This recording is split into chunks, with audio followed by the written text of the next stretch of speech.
আসসালামু আলাইকুম গাইস। তো আজকে এই সময়টাতে আপনারা কেউই গেমে প্রবেশ করতে পারতেছেন না, কারণ আপনাদের সামনে এই মেইনটেনেন্সের নোটিশটা চলে আসছে। এখন আজকে তো সোমবার, আজকে আবার গেমের মধ্যে কিসের মেইনটেনেন্স? অনেকের এই মেইনটেনেন্স নিয়ে ভুল ধারণা হতে পারে, তো সবকিছু আজকের ভিডিওতে আমি আপনাদেরকে ক্লিয়ার করব। তো এই মেইনটেনেন্সটা কিন্তু আমি শুধুমাত্র 3 ঘন্টার জন্য দিছে। এই মেইনটেনেন্সটা কিন্তু বিকেল 3টার মধ্যে গেম থেকে উঠে যাবে এবং আপনারা ওই সময়টাতে গেমে প্রবেশ করতে পারবেন। এই সময়টাতে আপনারা কোনো রকম অনলাইন ম্যাচ বা ইভেন্ট ম্যাচ খেলতে পারবেন না, শুধুমাত্র ট্রেনিং এবং এক্সিবিশন ম্যাচগুলো খেলতে পারবেন। তো এইবার বলি মেইনটেনেন্সটা কেন। দেখেন, আমি কোনোবারে শিওর বলো না যে তারা এসব এডিশনাল মেইনটেনেন্স কি কারণে দেয়, তবে না বললে আমরা সবাই জানি যে এগুলো দেওয়ার কারণ কি। এই গেমের মধ্যে কিছু বাগ, কিছু প্রবলেম অনেক সময় কিন্তু লক্ষ্য করা যায়।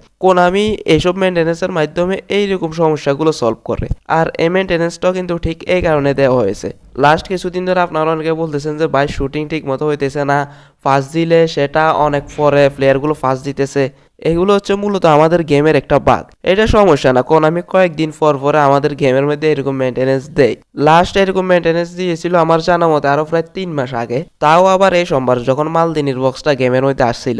আচ্ছা যাই হোক, এই মেনটেন্যান্স থেকে আপনাদের বই পাওয়ার কোনো দরকার নাই। অনেকের মনে হতে পারে যে কি আমার আইডি কি ব্যান হয়ে গেল নাকি বা কোনো সমস্যা, এরকম কিছু না। এখানে জাস্ট আমি গেমের প্রবলেমগুলো ঠিক করবে। আপনারা আজকে বিকেল 3টার মধ্যে গেমের মধ্যে প্রবেশ করতে পারবেন, এখানে বই পাওয়ার কিছু নাই। আল্লাহ হাফেজ।